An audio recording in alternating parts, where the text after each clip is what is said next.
You're watching Bookmarks with Jason, and I've come out of hibernation to celebrate my favorite time of the year, which is spooky season.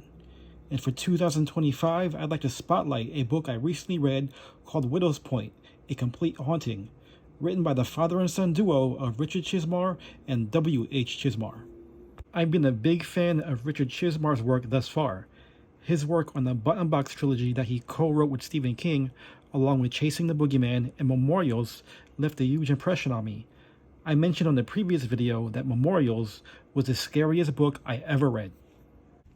Now, if you're a fan of Stephen King, Richard Chizmar belongs to a class of writers that writes horror stories that Stephen King used to write on a regular basis. Writers such as Joe Hill, Ronald Malfi, and Stephen Graham Jones. Mainly those coming-of-age, slice-of-life type of stories that take place in a small town.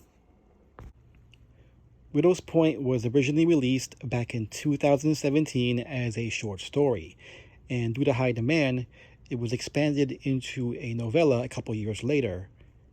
And in September of 2025, the story was further expanded into a full-fledged novel.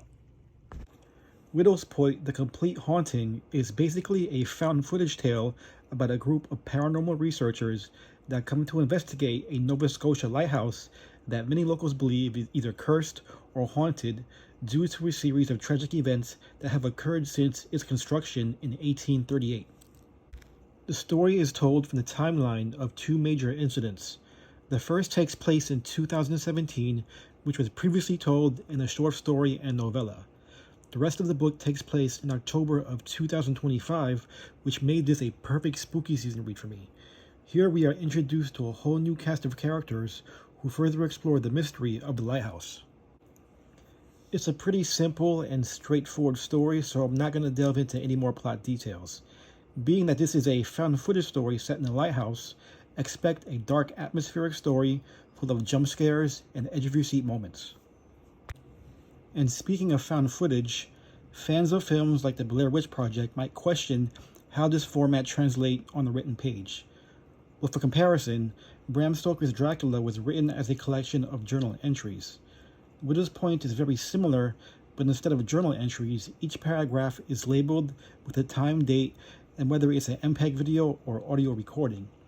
At about 300 plus pages, this makes for a fast-paced read that you can easily breeze through in about 3 days or less. Richard Chizmar's Memorials is also a found-footage story that I previously mentioned was the only horror novel that actually frightened me. And that's just a me thing, because I don't scare easily, not even with movies. I mean, I watched The Exorcist when I was a kid and thought it was hilarious. So how does Widow's Point, The Complete Haunting, stack up to Memorials? Memorial still tops it in my opinion. That book's at a really high bar, and I personally think that it's Richard Chizmar's best work. I thought that the writing quality and character work was far superior.